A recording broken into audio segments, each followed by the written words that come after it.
Alright, boys, today's plate is loaded. Because I heard beefing with my friend Pierre some shenanigans. I saw catching heat from both his haters and people that are technically supposed to be his allies. Stephen Klein making moves back to Twitter and TikTok. Hila Klein opening up about losing childhood friends over politics. Hutch raising alarms about the very suspicious behavior of Hasan's fan base. Hasan Piker podcast co-host Cutie Cinderella is calling someone out. So once again, you better have that popcorn because the juiciness is here.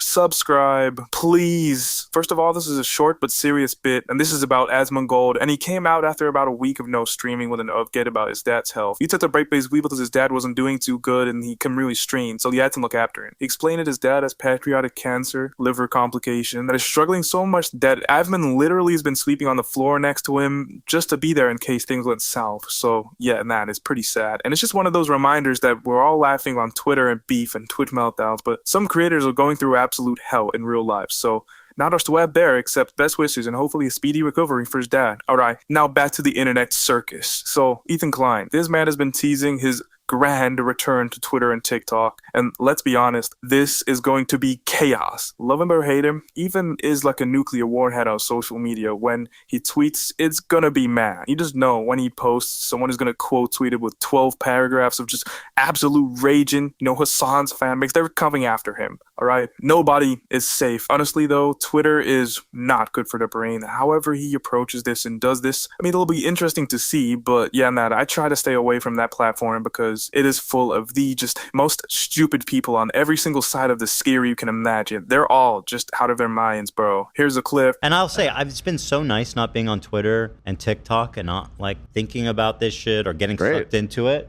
But now I feel like, you know, they sucked me back in or whatever. When they thought it was out, they pulled me back in. Yeah, exactly. But I'll be very tactical, Dan. And given the tiding after all the lawsuits, copyright drama, and the fact that he's been publicly ripping apart Assad's little defender brigade, yeah, the popcorn's coming out for this one. I don't know how he'll be successful on TikTok because, you know, I don't know how he'll approach that, but Twitter gets mad and has got to farm content like no one else. I didn't hear for it, honestly. Next, here we have just an example of how politics ruins the brain. You know, this is what happens to Hassan, this is what happened to my friend PA, all these just complete sad people. Hila Klein here is just talking about how she lost friends due to her political position. In this clip on Evan's podcast here. When I mentioned that I lost a friend, fucking stop talking to her. When I mentioned that I lost a friend since October 7, it wasn't because I'm pro-Israel enough. That's why. Because I did. She wanted me to post, you know, I stand with Israel and all this stuff on Instagram, and I was like, I can't do that. Like, that's, you know, it's more complicated than that. And I got this, you know, like all of my friends, basically, we had a small circle of friends that we would still meet every time I go there and still talk. Pretty sure they all don't talk to me anymore because it's kind of like, you know, it's the circle. And yeah, this is just sad, man. Losing childhood friends because you don't openly support Israel is just like, imagine you're growing up with someone, having that connection, and then poof, it's just gone because you didn't tweet the right political statement. Like, this is just, it's just weird how human beings, we just think like this. Like, you don't agree with me on this specific thing, you don't deserve a connection with me, which is just so strange. It's a perfect example of how politics just rots people's brains and relationships, and you can't even disagree respectfully anymore. Either you're with them or you're just an enemy. Honestly, no wonder people like Hassan are always pissed off. If you live in that space 24/7, it's just an endless loop of fighting. You don't get to have friends, you get to have factions, right? This is Game of Thrones, this is Hunger Games. Alright, you're with me, stand with me, or you're gone. And speaking of Hassan, he's catching some heat again, and this time it's from a YouTuber named Lonerbox, who basically said Hassan needs to stop just pretending he's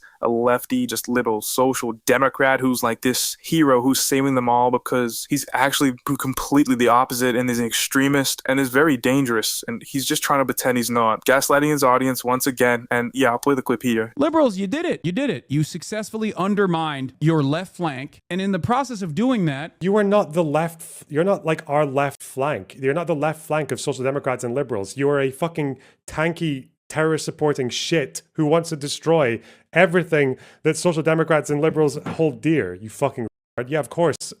Yeah, what? I love it how he thinks what? The people that you say you scratch us and a fascist bleeds, but now you're upset that we don't defend you. Fuck off. Now, Lonerbox isn't exactly a household name. He's not really known or relevant to the average person, but the criticism itself is kind of on point. And Hasan does this thing where he wants to be relatable, the approachable left-wing guy, then he openly praises group ideologies that are, let's say, not exactly liberal-friendly. So when someone calls him out for playing both sides, it stings a little harder than just random hate, because people on the left side of the sphere can now just see that this guy's completely a psychopath. And I don't know how more people haven't caught on by now that Hasan Piker is literally Joe Goldberg from You. He's just a psychopath who pretends to be supporting women, pretends to be a good guy to get what he wants. And he's a complete psychopath, and he'll lie and do anything out of his way to have this positive image of himself to other people, rather than just being a good guy to himself. It's sad, really. Now Cutie Cinderella is calling out YouTube. This is particularly interesting because she has a podcast called Fear and which she co-hosts with Hasan. So her opinion on this is going to be interesting. Let's see how the mind of Hasan supporter operates, because, you know, this guy has said some crazy stuff and she still is just sitting by his side. And on this very podcast, this same podcast is the one where Hasan expresses support for Hezbollah, talking about how he likes their flag. It's just stupid, just praising terrorist groups. It's who does this? And they're just sitting by her.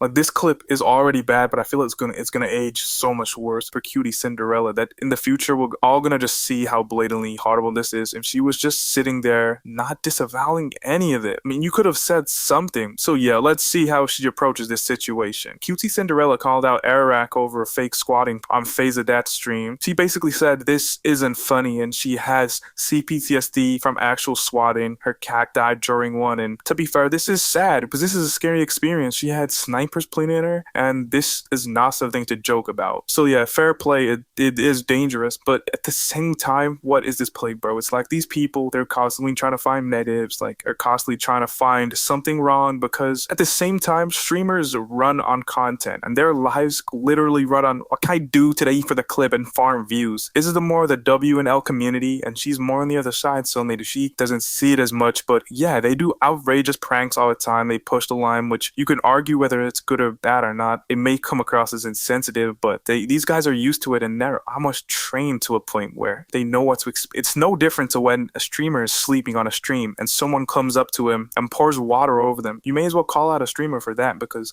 I mean, doing that to a person while they're asleep, that can actually cause some damaging short-term effects, like some paralysis, loss of perception of where you are. It can be scary, but these Twitch streamers openly put themselves in these environments, and they are ready for things like this. So yeah, when Cutie Cinderella calls someone out for bad taste, it's kind of like the pot calling the kettle black, to be honest. Now we have Hutch versus Mike from PA. So if you missed it in my last Hasan video, we were talking about how Hutch has already been considering suing Hasan because Hasan basically dossed him on his stream. This all ties back to the article written by Taylor Renz about political organizations paying influencers to push political agendas. The documents were public, but Hasan highlighted them on the stream and drove attention towards them, which is illegal, especially in California where this took place. So Mike from PA is basically just expressing how against Hutch he is, and just is trying to kind of gather her spin around him weirdly, just encouraging FEC complaints towards him like we explained in the last video. And I don't know how he's talking. We've already exposed this guy for the embarrassing clips he had. Yes, the infamous clip of him creaming himself over a woman because he touched her. Like, this is an embarrassment of a human being. I think that's fine.